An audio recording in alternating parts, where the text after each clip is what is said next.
En los últimos años, el fútbol mexicano a nivel selección se ha hundido en un profundo bache del que se ve complicado podamos salir a la brevedad, sobre todo si consideramos que lo único que tenemos a la mano es la Nations League. Jugaremos contra los Estados Unidos y la Copa Oro, en donde hay una obligación intrínseca y presurizada por levantar el trofeo en forma de cono. Pero como esta semana se disputará uno de los partidos más importantes en muchísimo tiempo, decidimos apaciguar un poco nuestros corazones, recuperando 6 victorias hermosas de nuestro combinado nacional a lo largo de la historia, iniciando el recorrido en 1970 y terminando en 2020.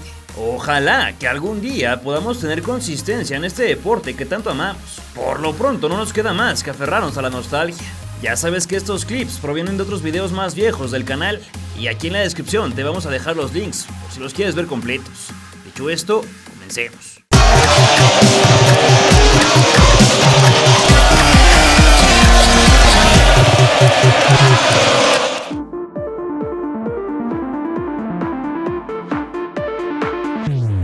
El 7 de junio, el Coloso de Santa Úrsula volvió a ver las imágenes de su capitán intercambiando recuerdos y estrechando la mano del árbitro egipcio Ali Hussein Kandil. El banderín lo recibió Raúl Cárdenas, que por primera vez salía a cuadro con esos estrambóticos anteojos. La realización nos permitió observar esta preciosa toma del Estadio Azteca en sus momentos de gloria, cuando la publicidad no era invasiva y la visibilidad no era interrumpida absurdamente por rejas, bocinas verticales y cientos de estorbos, como hoy en día. El Güero cumplió con lo prometido, sacando de la alineación al campeón Hernández y a Mario Velarde, para darle entrada a Aarón Padilla y a Enrique Borja, con un poco de fanservice setentero. Otra vez de verde con blanco, los dos delanteros del América dieron la patada inicial, mientras la alineación del Salvador se dejaba ver.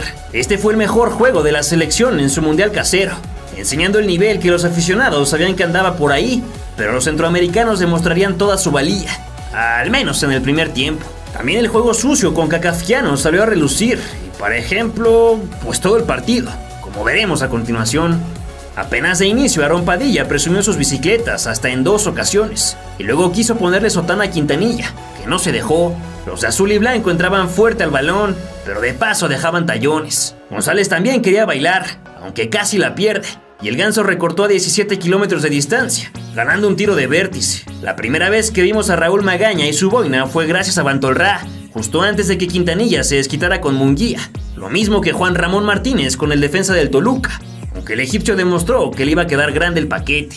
El Cuate, ahora vestido de rojo, acompañaba a Peña en sus reclamos al de negro, y Santiago Cortés remató a cualquier lado. En la inmediata todo se pudo ir al carajo cuando el Pipo Rodríguez se quedó a un poste de abrir el marcador, sacándole tremendo susto a Calderón antes de lo busca Limán. Pichojos Pérez siguió con la cátedra de cómo ser lateral y le pasó por la espalda a Padilla, disparando para hacer trabajar a la araña Magaña, en 1 y en 2 ocasiones. Las gradas verdes expectantes miraban las maniobras de Padilla y el pésimo intento de Guzmán, además del codazo impune de Martínez sobre nuestro capitán. El de los Pumas no cesaba en sus intentonas, aunque de premio solo obtuvo patada tras patada, y Borja amagó en su primera oportunidad. Al instante Fragoso también se apuntó su primer error.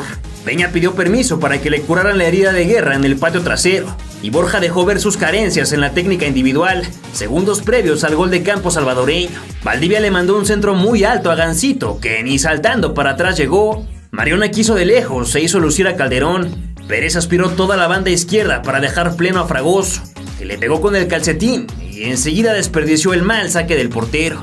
El momento de brillar para Borja fue por ahí del 22, cuando se acompañó perfecto con el Chalo, pero la falló de forma grotesca de pata zurda.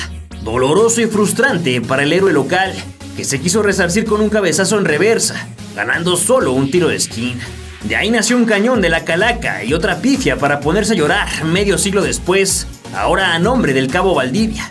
Curiosamente, esos tremendos errores hicieron despertar al cuadro nacional, que se encendió y se fue al ataque con más enjundia, apoyado por un griterío que hoy en día no escuchamos más. Mientras tanto, los del short azul se dedicaron a morder y de vez en cuando a probar de lejos, sin mucha fortuna. El Cirano jugó perfecto como poste, pero ahora fue González el del periodicazo. La gran atajada mundialista para el Cuate fue a disparo de Martínez, volando con extrema elegancia para desviar con las yemas de los dedos, pero un rato más tarde hizo confianza en su salida y por poco le sale mal. El árbitro le sacó cartulina al capitán salvadoreño, pero en su afán por hacerlo evidente pareció amonestar a todo el estadio y de paso se las mentó. Otra vez Borja y Fragoso conectaron bonito, solo que la definición del segundo fue mala. Quintanilla hizo su cuarta falta y Vantorrás se las contó al chaparrito juez. El 9 mexicano andaba muy ansioso, queriendo clavarla de genio, pero no le salió. Definitivamente el mejor sobre el césped era el Pichojos. Sin embargo, ninguno de sus compañeros le podía sacar provecho. Cansado, la tomó en su zona defensiva y llegó trotando hasta la orilla del área, pero su disparo también fue chueco. Salvador ganó una falta y decidió devolver el regalo en forma de zapatazo absurdo. En la que sí hubo algo más de peligro fue en la del cuate Calderón, que tuvo que recorrer su área casi a rastras, pidiendo un toque del rival. El Calimán le puso la bola en la frente a Borja, que se despidió del partido cabeceando fuera. Después Vantorrás también le regaló el gol a Padilla, que no remató bien, y su compadre le dijo cómo se tenía que hacer. Fue entonces que llegó la polémica. Hussein Candil marcó falta a favor de México, aunque El Salvador pensó que era saque de manos. Pichojos inteligente se apresuró a cobrar hacia Padilla, que vio en primera fila el tercer strike de Borja y la definición a primer palo de Javier Valdivia. Mientras los 31 estados y el Distrito Federal festejaban a todo pulmón, los visitantes se fueron a quejar amargamente con el abanderado, y el del silbato fue a sacar el balón de la red para reanudar el compromiso. No obstante, los salvadoreños olvidaron que estaban en la Copa del Mundo y retaron por más de un minuto al pusilánime referee, que ponía la bola en el centro y se la movían de lugar. Cuando vio que los centroamericanos estaban absolutamente negados a continuar, prefirió pitar el final del primer tiempo, recibiendo algunas palabras de Cárdenas en su camino al vestidor. ¿Quién sabe con quién hablaron y qué les dijeron en los 15 minutos de pausa? Porque a pesar de tardarse en volver, se olvidaron del capricho. Vimos también a López Salgado calentando, pues fue el elegido para entrar en lugar de Enrique Borja. Sin siquiera voltear a ver a su némesis, los delanteros salvadoreños sacaron del centro. El desánimo fue clarísimo desde su primer intento, pero murieron por completo cuando Javier Valdivia se llevó al central y definió con calma el 2-0. A Horacio lo recibieron con barrida por detrás y gancho al hígado, ante la ceguera del silbante, que también vio de frente el patadón sobre Pérez y dijo siga, siga, pero ya no pudo hacer lo mismo en la de Osorio. Ahí pudo llegar el tercero, solo que López Salgado se la entregó a Magaña. El coraje cuscatleco se dejaba ver cada 5 minutos con faltas por aquí y por allá, aunque el árbitro se tardó mucho en sacar otra amonestación. El que sería multicampeón con Cruz Azul entró ganoso, pero errático. Afortunadamente el tercero cayó pronto. La Calaca González tendió un gran pase largo que Horacio le bajó a Fragoso, y el Chalo definió de 3 dedos para liquidar al 59.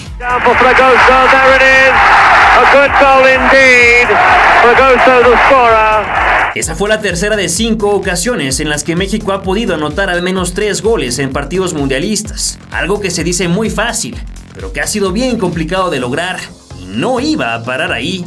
El Salvador quiso dar su último aliento con un contragolpe veloz, aunque acabó en el resguardo de Calderón, que la despejó como torero. Ya muy confiados, los verdiblancos andaban canchereando y el Pichojo se inspiró en los sombreros de la tribuna para fabricar el suyo sobre el césped. Munguía pareció con Fragoso y los dos se llevaron tremendo patín, pero al egipcio le importó muy poco.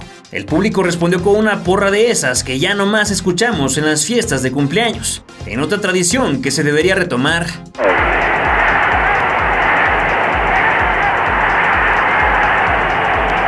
Al 66 Magaña le robó la gloria a López Salgado, que perdió el calzado y lo mandaron afuera del campo, en lo que atendían al arquero, al que ni la boina lo protegió. Regresó a la vida para barrerse correcto dentro del área en una jugada que ya había sido invalidada, y Calderón le hizo sombra con otro lance para las portadas de revistas. González quería también el suyo, pero de zurda no le salió. Cárdenas no tuvo piedad de López Salgado y a pesar de la asistencia, lo sacó del campo con solo 30 minutos de juego, a cambio de Basaguren, lo que nos dejó escuchar la legendaria voz de Melquiades Sánchez Orozco en los altavoces del Azteca.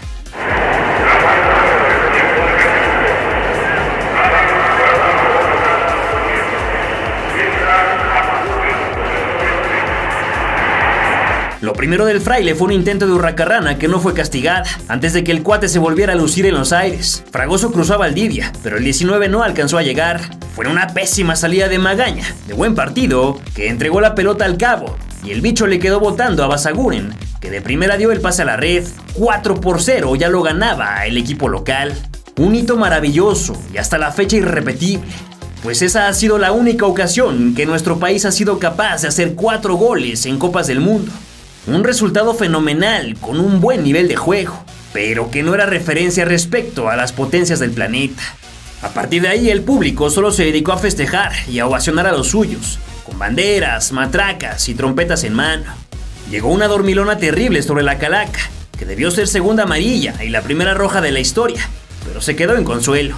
Así finalizaba el segundo partido de grupos, con la selección mexicana sumando 3 puntos en 2 juegos, superando cualquier resultado en mundiales hasta ese momento. Nada mal, aunque ahora se tenía que concretar la calificación. La felicidad fue inmensa en las calles, donde ya se veían vistos del júbilo que iba a explotar unas noches en el futuro. También el seno tricolor disfrutó a mares, aunque de inmediato regresaron al trabajo de entrenamiento. El más feliz fue Nacho Basaguren, que se convirtió en el primer futbolista en anotar un gol en mundiales, entrando desde el banquillo de suplentes. A pesar de todo, el pase todavía no estaba asegurado. Hey, perdón por interrumpir el video. Nomás quería decirte que si eres parte de este 87% de personas que consumen nuestro contenido, pero que no se han suscrito, a que te animes a hacerlo. Solo tienes que darle clic al botón rojo que está aquí abajo, y ya con eso nos vas a ayudar un montón para seguir haciendo esos documentales y continuar narrando la historia de nuestro balompié.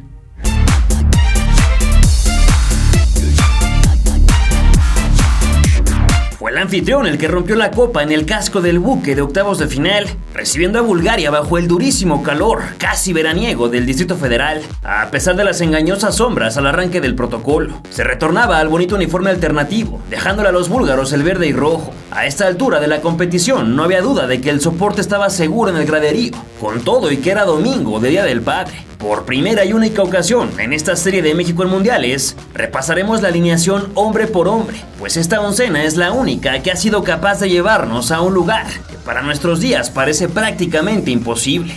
La puerta fue defendida por Pablo Larios, ahora con el suéter y short en verde. La saga fue para Fernando Quirarte, Félix Cruz, Raúl Servín y Rafael Amador, mientras que en medio campo Bora Milutinovic colocó a Tomás Boy, Miguel España, Javier Aguirre, Manuel Negrete y Carlos Muñoz, en una línea media repleta que sacrificaba a un hombre de ataque. Fue por ello que solo Hugo Sánchez se encontró en la delantera. Históricos estos 11 mexicanos. Otra vez con el sol cenital evaporándoles las ideas, dio inicio el crucial choque, el segundo mejor disputado por los nuestros en este torneo. La primera fue para Bulgaria, precedida de una falta de Amador. Por fortuna, el lejano intento de Plamenguetov chocó la red en el lado equivocado. También era muy positivo el estado del terreno. Comparado con lo visto en la fase inicial, México se presentó con la intentona de zurda de Negrete, que rebotó y le llegó a la derecha, reventando la bocha que fue atajada por Borislav Mijailov. Con su toque de balón, el anfitrión demostraba haber dejado atrás las intermitencias y retomaba la confianza, las ganas de trascender y el hambre de triunfar. Muñoz se inventó un pase larguísimo que le llegó perfecto a Hugo, que empalmó con furia, pero el bueno de Mijailov se recostó con excelencia. Sánchez continuó con ese desgaste físico tras la suspensión, y sus compañeros en medio campo siguieron su ejemplo. Como en todo el mundial, la zona baja era lo mejor de los nuestros, aunque en esta Quirarte no alcanzó a despejar y obligó a Larios a salir hasta la esquina. Parecía que Negrete entregaba con ventaja a su 9, solo que Radoslav Zdrakov fue más rápido que él. A los búlgaros les arrancaban la posesión por lo legal o por lo criminal, pero siempre ganando. Ayan Sadakov caló al cancerbero del Tri, pero se requería mucho más para ver su valla caer. El que sí cayó fue Atanas Pashev por la cruel dormilona que le ensartó a Amador, saliendo en camilla cuando el reloj indicaba 15 de juego, y el sol nomás no se dio un palmo. Servín tuvo su primera llegada por izquierda, driblando bien, pero disparando mal. El árbitro brasileño Romualdo Arpifilio perdonó una y hasta 2 entradas fuertes, pero la tercera pitó. El rubio Guetov cañoneó y la bola hizo un extraño, aunque salió por un lado, mientras la realización mostraba el apoyo sinaloense y Belibor suspiraba por un terrible cambio de juego. Escaseaba ya el fútbol ofensivo, intercambiado por el correcto accionar defensivo. Esto en los dos contendientes. Al que le iba como en feria era el 19 belga, que no podía alejar el dolor de su cuerpo.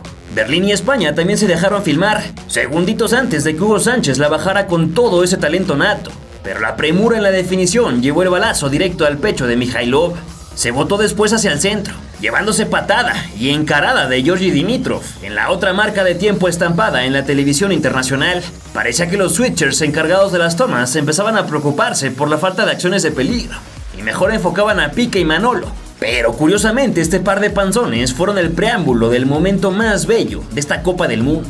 Corría el minuto 35, cuando Amador picó hacia Negrete, quien controló y cedió al cercano Aguirre, pensando en construir una pared. No obstante, el vasco le devolvió una papaya, que el futbolista guerrerense convirtió en fruta de los dioses, escurriendo su miel por todo el país, con una tijera intachable, lírica, plástica, poética, gloriosa y fantástica. Espectacular el tanto de Manuel Negrete. Verdaderamente ha sido un espectacular tanto. El gol más hermoso que nunca jamás se ha marcado en un mundial de fútbol le pertenece a un mexicano. Con el perdón de todos los astros que orbitan el cielo de la pelota, Manolo Negrete se tendió en paralelo y se alineó con los genios, grabando su nombre en todos los futuros posibles. Esto lo logró a pesar de no haber estado ni cerca de sus mejores niveles en la primera parte del campeonato. El mediocampista universitario cumplió su deber en ese lapso de 2 segundos, entre que el balón salió del pie de Aguirre y atravesó la línea de cal. ¿Cómo es que Bulgaria podría recuperarse de tamaño proeza? ¿En verdad sus jugadores creyeron tener alguna posibilidad? ¿Intentaron motivarse unos a otros con fe en derrotar al local? Difícil de saber, pero al menos en el video se les mira engallados. Respondieron primero con otro balón parado que se le escapó a Larios, y luego un tiro desviado de su número 11, antes de ver de nuevo al muchacho de la banderota, que ya traía la impresión renovada para lucir el México 86. Muñoz era el mejor de los aztecas, recuperando, driblando, combinando y orillando a este tiro de esquina. Hoy lo cobró cerrado y se le escapó a Mijailov, pero entre tantos humanos Negrete no pudo apuntarle preciso y acabó sacándole el relleno a Dimitrov. La muestra de la felicidad absoluta estaba en la sonrisa de esta mujer y en la de todos estos paisanos, dichosos ellos de estar en el lugar y momento correctos. En el área blanca se arremolinaban los zagueros y medios, expulsando a como diera lugar. El poeta quiso escribir más versos, pero se le atravesó un rústico y Hugo nomás no podía explotar ese pie izquierdo. El que celebraba su primer día como papá de una niña sabía que el pitazo estaba próximo, así que fue por su tablita, y cuando el histriónico árbitro indicó el final, se marchó envuelto en otro magno escenario. Otra vez el archivo videográfico del entretiempo rebasa mis capacidades de describir el sentimiento de fruición, pero también de emoción compartida con estas personas que hoy son 40 años más viejas, si no es que algunas ya han perdido la vida, y que para entonces no tenían idea de que eran las últimas en observar este esquivo logro. Para confirmar el pase retacharon Negrete, Boy Amador, que se acercó a Quirarte para recibir su masterclass. Algo de resignación y molestia fue captado en los rostros europeos, anticipando su destino final. Un equipo con más clase habría sacado provecho de este error, así que España prefirió morder a su marca para no darle tregua. Los seleccionados declararon más tarde que Bora no los mandó a echarse hacia atrás, pero el instinto de supervivencia los fue empujando, y del otro lado la táctica fija era su gran aliada. El tiro de Shivko Gospodinov no le hizo justicia al número de su camiseta. El del brazalete aguantó caballazo y caricia. Gospodinov seguía con el concierto de fallas. A Sánchez no le podían dar un poquitín de ventaja. Y tras la bonita faena de Georgi Ordanov, Getov metió el tercer strike. Una sombra amenazaba con oscurecer el partido, pero nomás le dio un respiro a los 22 deportistas. El pierna fuerte Muñoz repartió categoría en la recuperación, y luego el vasco le exigió a los suyos que no se encerraran y que fueran a presionar. Ese avance le acarreó una cosa espantosa al macho, que casi pierde la dentadura en el zapato de Nikolai Arabov, pero tras unos segundos de recuperación se levantó. Le tocaron y centró a Muñoz, que no pudo enviar el balón hacia abajo. Ese día también era el cumpleaños número 2 de Hugo Sánchez Portugal, el mismo que años más tarde seguiría los pasos de su padre en el fútbol, bicampeonaría con los Pumas en 2004 y que trágicamente perdiera la vida en 2014 a los 30 años. Que descanse en paz. Boy mostró la fuerza y la técnica, pero pasó mal. Luego Servín lo hizo muy bien por izquierda y su diagonal fue desviada hacia el córner. Cuando nadie lo esperaba, Negrete volvió a centrar cerrado y ahí voló el mismo Servín, que fue empujado en el aire por Muñoz y la pelota se fue a su lugar favorito. ¡Gol de Muñoz! ¡Gol para gritarlo! Tremendo golpe sobre la mesa del cuadro nacional, que celebraba en grande una victoria en anticipación, pues no se veía por dónde Bulgaria pudiera siquiera emparejar el marcador. Claro que lo intentaron, solo que el una vez confundido Pablo Larios se puso el traje de héroe y demostró que 20 años eran suficientes para volver a contar con un crack bajo los 3 postes, con lo que la Tota Carvajal por fin podía respirar tranquilo. Se exigió luego con un manotazo absolutamente salvador. México se pudo desplegar en contraataque, pero Hugo tocó sobrado. Luego sí desbordó bien y se acompañó con Negrete. En la segunda pared el 22 trató de repetir la cabriola, sin la fuerza necesaria. El técnico serbio ya no estaba tan calmo, aspirando todo el oxígeno del estadio para bajarle al ritmo cardíaco. Al Niño de Oro le volvieron a dar bajín en 3/4, pero ahora sí con saña, por lo que las asistencias entraron a hacerlo valer, y su entrenador aprovechó para indicar. No había ya mucho que hacer para los búlgaros, que se aferraron al alféizar del balón parado, solo que en el fondo estaba el implacable arquero de la selva, que abrazó la bala de cañón que le voló recta. No olvidar que uno de los asistentes del cuerpo técnico era el mismísimo Miguel Marín, extraordinario guardameta que se tuvo que retirar por culpa de su corazón, pero que en el 86 fue el maestro de Pablo Larios, lo que fue fundamental para seguir avanzando. A Boy lo tumbaron y exigió la bola, pero Hugo traía ganas de sacarse la espina y casi sin ganas se la cedió. Tristemente, el zurdísimo le pegó lo más feo que pudo y la regaló. Gospodinov hizo evidente lo que ya todos sabían, que las piernas no les daban para más, a pesar del bailecito de su compadre Boshidar Iskernov. Después llegó una de las atajadas más espectaculares que han efectuado los porteros mexicanos en estas lides. Lástima que no fue la estadística por una falta rigorista. Negrete se lanzó para quién sabe qué y terminó tocando. España hizo un foul absurdo y nació otro zapatazo para que Pablo volara pletórico y exquisito, y así desquitarse de la que no le sumó. Bora le explicaba sus tareas a De los Cobos, mientras el amazónico decía que en él, con todo y su chicle masticado, para que luego el sheriff volviera a justiciar al rival. El sinsentido de Zdrakov antecedió la salida de cambio de Boy, que por primera vez parecía molesto de abandonar la contienda, pero atendió al mister. Miguelito se acordó que también lo podían intentar en el frente. Quirarte le arrebató el juguete a un acelerado búlgaro, y todo acabó en un escopetazo de Muñoz, que abolló el travesaño, para luego estrellarse en la frente de Aguirre, que se agotó todos los goles en los años de preparación, y acá se le fue desviada. España se vio muy hachero en la esquina del campo. El flaco le jugó al valiente. A Félix Cruz le exprimieron el jugo, y De los Cobos cumplió con lo que le encargaron. En los 6 minutos restantes, Quirarte mostró que la garra no conocía de cronómetros. Al 22 lo manosearon de las nalgas. Este aficionado del Atlante hacía su ruidazo. Sadkov pateó sin esperanza de nada. Y por último Aguirre se vistió de gambetero. Solo que Sánchez Márquez no iba a meter otro gol. Harta la gente de no escuchar el silbato, prefirió robarse la Adidas Azteca por un corto ratito. Y luego de un último suspiro de vida color rojo, el árbitro le daba la mano a 3 guerreros mexicanos y confirmaba la más importante victoria de todos los tiempos para este fútbol. El Estadio Azteca se unió a una sola voz para contar 1, 2, 3 y gritar al unísono la porra más mexicana de todas, hasta en 3 ocasiones.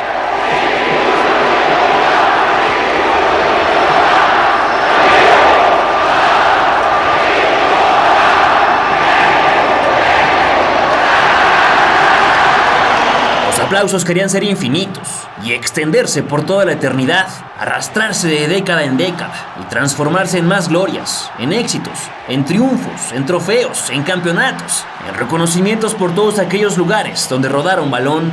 No obstante, la vida se pondría ese venenoso guante que tanto le gusta portar y nos daría una cachetada muy dolorosa de realidad, que no solo impactó en 1986, sino que el dolor nos ha durado larguísimos 36 años más. Por supuesto que los festejos multitudinarios no se hicieron esperar en todas las ciudades de este país, resaltando lo de la capital, en donde otra vez explotó la fiebre, y aparte de los festejos en el Ángel de la Independencia, se volvieron a sumar cientos de detenidos, decenas de heridos y algunos muertos no registrados en las fuentes consultadas, pero sí en el relato español del partido siguiente.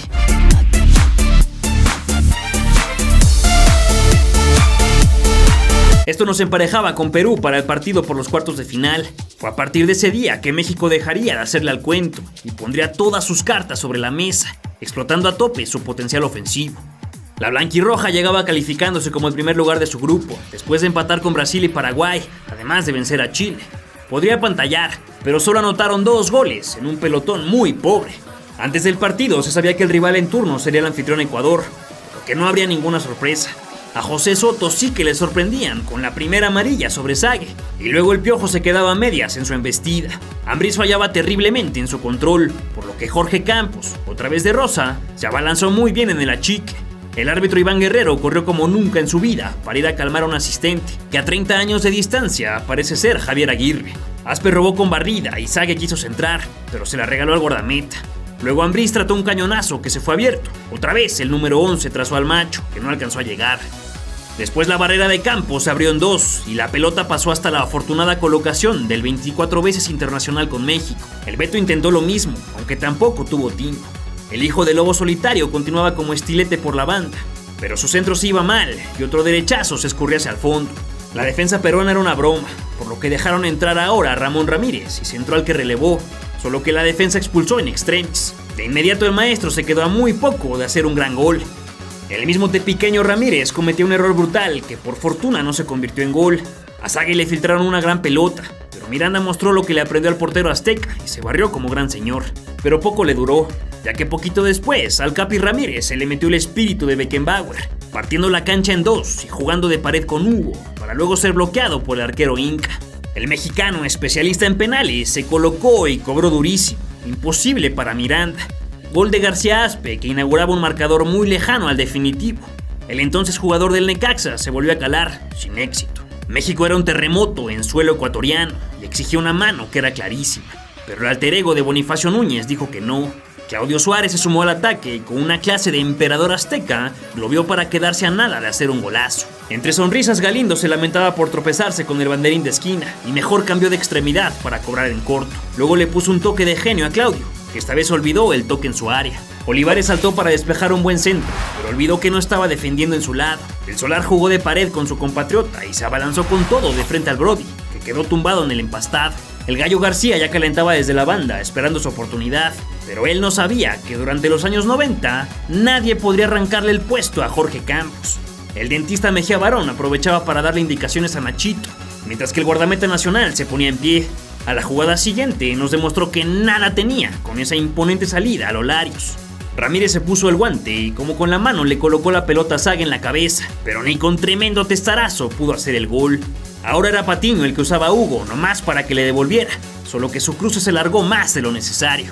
Aspe se endureció contra el chamaco Segarra, con la banca peruana ocultándose del sol y Mejía Barón posando con sus lentes oscuros, llegaría al gol más recordado de toda la carrera de Luis Roberto Alves. Patiño tocó para Galindo, que levantó la vista, apretó el botón indicado y con su espectacular pierna izquierda trazó hacia la posición de Zague. El delantero de 1,90 m saltó otros 30 para bajar de pecho la esférica y sin dudar ni medio segundo se tumbó de lado para clavar el mejor gol de toda la Copa América. Perú se tambaleaba e incluso uno de sus futbolistas se marchó lesionado. Pasaron muy pocos segundos cuando la escuadra tricolor tocó como por su casa dentro del área y el pentapichichi se dio a García Aspe, que reventó la de gajos contra el poste sudamericano y de ahí al fondo de la red. 3-0 demoledor, fantástico, potente y descorazonador. Hugo, Zague, Galindo, Aspe, Campos y los centrales eran los protagonistas de tremenda paliza. Todavía los de la Franja Roja hicieron trabajar al Brody, que manejó su área como siempre acostumbró. El nazareno chileno le dio viada a Perú, que se fue al vestidor para tomar aire y regresar con más ganas al segundo tiempo. Pero México no les dio mucho chance. Primero el ex del Real Madrid tocó excelente a Zague, que la devolvió de taco medio gacho, pero suficiente para la llegada de Patiño, quien anotó su segundo gol del campeonato. El equipo del doctor se relajó prácticamente de inmediato, conociéndose ganadores y calificados a las semifinales. Zague lo evidenció en una jugada que debió ser el quinto gol, pero definió con displicencia. Otra vez Campos corrió a cortar y a caer al suelo. Donde ya no pudo fingir su tropiezo fue en la rimada peruana, que finalizó en un toque del portero sobre del Solar y un tiro penal. El Brody medio que hizo su fintita marca registrada, pero de nada sirvió, ya que el mismo fauleado hizo su gol. Poco después Ramírez despejó horrible y Segarra cobró de tiro libre. La mandó por encima de la barrera para que el chaparrito portero de Pumas le enseñara al mundo cómo recorrer la portería y atajar a dos manos. Segarra voler andare, pallone tagliato, grande parata di Campos questa volta. Tra l'altro Campos è andato sul palo che era coperto dalla barriera, è stato velocissimo. Ha preferido disparar a puerta, qué paradón mejor que Campos. Cómo ha volado el portero mexicano, qué bien le mandó arriba a la escuadra el balón. La defensa mexicana del complemento se parecía mucho a la peruana del primer tiempo, haciendo trabajar una vez más al del uniforme rosado en una y dos ocasiones. Luis García entraba al campo por un exhausto Galindo, que ofreció aquel día otra más de sus geniales actuaciones. Ingresaba también Luis Flores en lugar de Patiño. El técnico nacional daba indicaciones a Ambriz, que cobró fuerte, pero sin colocación. En el próximo tiro de esquina se hizo presente un tal Juan Reynoso, el mismo central que sería campeón con Cruz Azul como jugador en el 97 y luego como entrenador en 2021. Su segundo gol en más de 30 partidos jugados, cuando apenas tenía 23 años.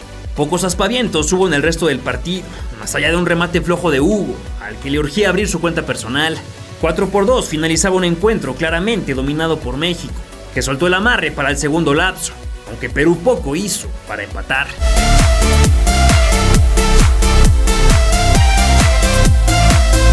El Tri tiene una historia larga enfrentando a los Tigres asiáticos, y en Juegos Olímpicos el recuerdo no era tan agradable. En 4 ocasiones fueron nuestros rivales, con 2 empates a ceros y 2 derrotas por la mínima ventaja.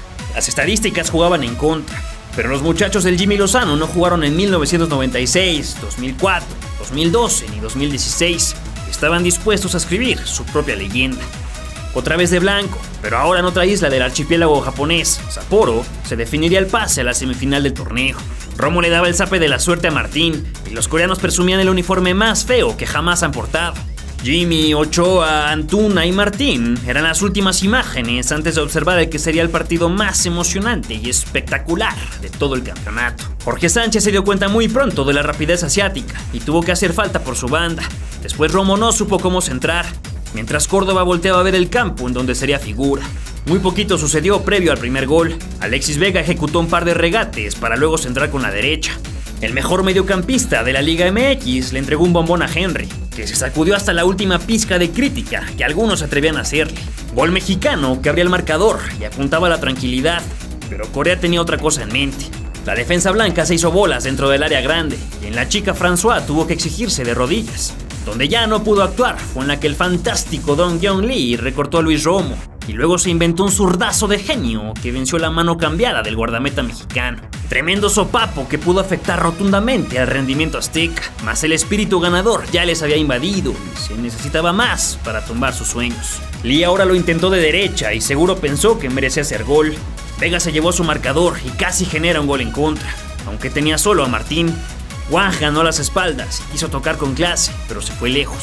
México ya no permitiría más insurrecciones, y tras hacer un caño antológico, Alexis Vega mandó un trazo fantástico a Romo, que pésimo en la defensa, pero un crack al ataque, la bajó de derecha y sin dejarla botar, clavó un golazo con G mayúscula y signos de admiración. El Tri golpeaba de nuevo, pacificando el huracán coreano, que no entendía cómo estaban penetrando esa portería, que no había recibido un solo gol en el torneo. Córdoba avisó con el pie derecho, solo que se fue a descansar al regazo de Song. Tal era la confusión de los peninsulares que Kang cometió el penal más infantil del planeta, empujando al brujo en una jugada que tenía controlada. El dorsal número 17 mexicano eligió una de sus dos buenas piernas para cobrar la pena máxima, cruzando el balón y abatiendo al guardameta. Su festejo fue dedicado a Cuauhtémoc Blanco, con una de esas celebraciones icónicas que alguna vez entregó el Divo de Tepito. La reacción fue inmediata. Corea del Sur sacó en la media cancha y le tocaron al otro Lee, que le ganó a Sánchez y le bajó con la misma calidad que su homónimo. Pero al querer meter su gol, se topó de frente con uno de los mejores porteros de la historia de México, que volvió a salvar su meta. El lateral quiso lavar sus miserias defensivas con un recorte y tiro de zurda, que se fue desviado. Para cerrar a gusto el primer tiempo, el Lee con el número 10 cobró directo con su gran pierna zurda y la mandó directo al travesaño. Después volvió a torear a la saga nacional y pudo tirar, aunque poco angulado. En el tiro de esquina le desviaban a Paco Memo, que otra vez tenía que despejar. No hubo tiempo para más y el merecido descanso por fin llegaba. Con los campos intercambiados, el equipo asiático entablaba conversación para calcular cuánto daño podrían hacernos. Y de nuevo Ochoa Magaña hacía su trabajo asignado como el experimentado sobre el césped. 3 cambios mandaba el señor Hak Bum Kim, mismos que pronto le darían réditos. Y de nuevo hacía de las suyas en el rectángulo grande, y el balón le llegaba a Wang Sang-un, que de primera tampoco pudo vencer al cancerbero. Al 51 Corea desperdiciaba lo que pudo ser un gran centro, pero por enésima vez el hombre que debía estar jugando en el Barcelona recibió pleno en el lado izquierdo. Con esa misma pierna sacó un escopetazo digno de final de Copa del Mundo, con el que puso 3-2 en el marcador y llenó de ansiedad a la fanaticada azteca. Una vez más tendríamos que remar en contra de nuestro pasado y de los fantasmas históricos que siempre han acechado al futbolista mexicano. Sin embargo, esta generación tiene algo que las de antaño no: experiencia, minutos, roce y sobre todo una mentalidad enfocada en la victoria. Córdoba condujo la pelota para mantener la posesión y fue derribado en 3/4 de cancha. El mismo canterano americanista realizó el cobro, ahora de pierna zurda, centrando perfecto a la llegada del número 9. Martín cerró las últimas bocas que se atrevían a abrirse en su contra y con un martillo en lugar de cabeza despedazó por completo las ambiciones coreanas. El VAR amagó con arruinar la fiesta nacional, pero pintaron línea y el fuera de juego desapareció para siempre. 4-2 era el tanteador, pero esa fábula todavía no llegaba a su moraleja. A Henry volvían a bajarlo a patadas ante la tranquilizadora mirada del Jimmy y el disgusto de Kim. Después de varios minutos en calma, Antuna volvió a centrar, pero nadie había para rematar. El que sí estuvo, probablemente en el mejor partido de su corta trayectoria, fue otra vez Sebastián Córdoba, que no se quiso quedar atrás en la lista de golazos y concibió una fantasía futbolera en forma de tiro a portería. El Adidas Connect 21 se comportó a la altura y después de coquetear con el travesaño, se fue a rebotar adentro del marco. Con tremenda contundencia, México amarraba definitivamente su pase a semifinales, aunque todavía nos quedaba un par de anotaciones más. El Jimmy continuaba estoico en la banda y el brujo no supo aprovechar otro suave toquecito del 17, estrellándose con el guardameta. Lainez y Beltrán ingresaban al campo el segundo a disputar sus primeros minutos y el primero para sustituir al hombre más valioso del partido. Fue en otro contragolpe que el resultado se volvió a oscurecer ligeramente con la segunda amarilla que dejaba fuera del siguiente partido a Jorge Sánchez. Kang In Lee cobró la posición de Ochoa, que escupió a 2 manos. Les decía a estos dos delanteros que siempre están acostumbrados a que meten goles, son las figuras. Ochoa, en los momentos difíciles, ahí apareció. Cuando iban 0-0, 1-0, 2-1, 3-1. Ahí aparece. Se marchaba a otro merecidísimo descanso el delantero Martín para darle entrada al Mudo, que como siempre exprimiría aquellos instantes finales. El Canelo, que también ingresó de cambio, trató de cruzar la pelota, pero no pudo. El chaparrito número 10 se enganchó por todos lados y mareó a Corea del Sur y a Corea del Norte. Con inteligencia trazó a Eduardo Aguirre, que controló a su mejor amiga y la mandó a dormir en donde corresponde, al fondo de la red, celebrando otro gol más para su cuenta personal y provocando por fin una muestra de emoción en el rostro de Jaime Lozano. Para cerrar el juego, Ochoa tuvo que recostarse otra vez para salvar en una y en 2 ocasiones, sonriendo a todo el mundo. El nene trató de izquierda, pero la mandó fuera. México ya pensaba en el siguiente compromiso y descuidó la marca en el último tiro de esquina, donde hubo doble contacto de cabeza. Solo sirvió para complementar un marcador de 9 goles, para entregar un premio justo a una aguerrida selección coreana. Alcanzaron algunos instantes para otros 2 tiros de Romo y Aguirre, pero hasta ahí llegaron los cuartos de final. Los asiáticos quedaron derrumbados en el césped. El espíritu olímpico permeó en los mexicanos, que fueron a levantar y a consolar a sus colegas, mismos que entregaron un dignísimo partido de fútbol. No, pues estoy muy feliz, muy contento de que sabía que iba a llegar un partido bueno. Como dijo, creo, Dani Alves, que nos quería en la final. Pues bueno, ya nos tiene desde una vez a ganarles y a ver quién se lleva la de oro.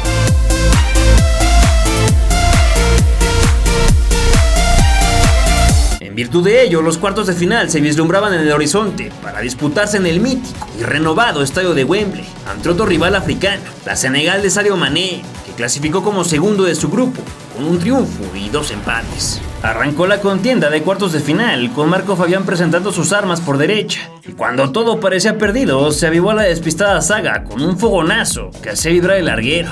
Antes de cumplirse el 10, a Javier Aquino lo bajaron a la altura del césped, por lo que se arrimó Dos Santos para meterla al bailoteo del área. Con toda la intención sirvió Enríquez, y quién sabe si la peinó buscando al marco o una prolongación que encontraba compañero. Pero lo que es un hecho es que se mandó un golazo que sorprendió a los Leones del Teranga, pues muy pronto empezaban perdiendo.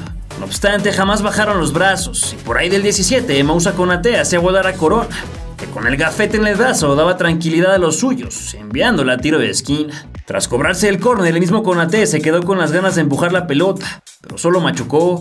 En un desborde sobre el minuto 20, el piloto Jiménez perdía por velocidad, y otra vez Chuy Corona era exigido, para que 300 segundos después se luciera con otra buena parada tras el servicio por izquierda. El cancerbero azteca empezaba a ser lo mejor del partido.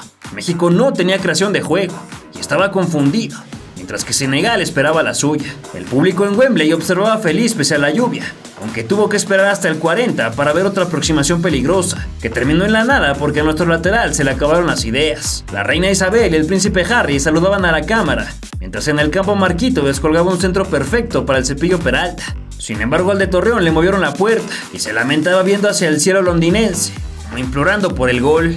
Luis Fernando Tena lucía inquieto, a sabiendas que los suyos no estaban haciéndolo bien, por lo que tendría que replantear para la segunda parte si no quería sorpresas. Por desgracia, al regreso las cosas se pondrían color de hormiga.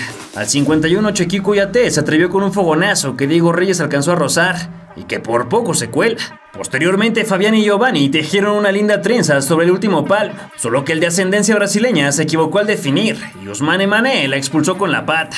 En otro cable por derecha, JJ Corona volvió a endurecer las muñecas, repeliendo el potente cabezazo de Pape Souaré, y pese a la insistencia africana, sería México el que gritara el segundo. Se asomó el 62 y el de Guadalajara zapateó un jarabe tapatío cerca del área, para luego descargar en Gio, que le regresó mal. Por suerte el número 8 no dejó de pelear y punteó la esférica. Después Oribe y Ousmane colapsaron, dejando el balón suelto para la entrada de Aquino, que fácil firmó el 2-0. Parecía que los nuestros eran totalmente dueños de la situación, mas el rostro preocupado de Luis Fernando veía algo que nosotros no, como augurando la tormenta que se venía en el horizonte. Primero al 67 Konaté hacía un remate acrobático, pero no inquietó a Corona, y después Peralta tuvo un irrelevante intento con la chueca, que solo fue el preámbulo del revivir africano. Un minuto más tarde, Papa Demba apareció por la banda izquierda, volando un centro impoluto, Konate ahora sí mandó a guardar para el descuento senegalés y al poco rato Sadio Mané repitió con la testa, aunque su palomita no tocó puerta. Para los que habían visto fútbol toda su vida, sabían que era cuestión de tiempo para que cayera el empate. Corría el 75 cuando el jugador del Sochaux Montbéliard trotaba hacia el banderín para cobrar un nuevo tiro de esquina. El juego aéreo fue la dolencia mexicana durante todo el cotejo y el hermoso lo demostró desentendiéndose de la marca y dejando que Ibrahima Abalde empatara los cartones. Con el 2-2, la semilla de la duda germinaba y se nos retorcía la memoria recordando los anteriores fracasos acumulados en una pila de vergüenza y frustración. El show continuó y de manera increíble el colegiado no pintó de rojo a Papa Demba, que casi le revienta la cara a HH, todavía antes de su operación. A 4 del reglamentario en un mano a mano, Cepillo talló con su espuma el muslo del guardameta morado, pero si no echaron a Demba, menos a nuestro paisano. El cuarto oficial anunció 4 de reposición, donde lo más inquietante fue un cabezazo del killer mexicano, con el que pudo acabar todo rápido, solo que el destino tenía preparado otro desenlace. Se vino la largue, donde se disiparon todas las dudas y llegó la calma, emotividad y un montón de esperanzas de llegar a lo más alto del Olimpo. México se adueñó de las acciones y el de Santos Laguna probó su suerte disparando desde las afueras de la caja grande, pero el portero atajó en 2 tiempos. Poco después Herrera le metió calambres con un remate de derecha y más tarde ahora sí le dio uno en serio, tras el paradón sobre Fabián de la Mora. Senegal ya no pudo con la presión y en un bárbaro descuido defensivo, Dos Santos hurtó la pelota para luego sacar de su educada pierna izquierda el tiro con el que México volvió a ponerse en ventaja.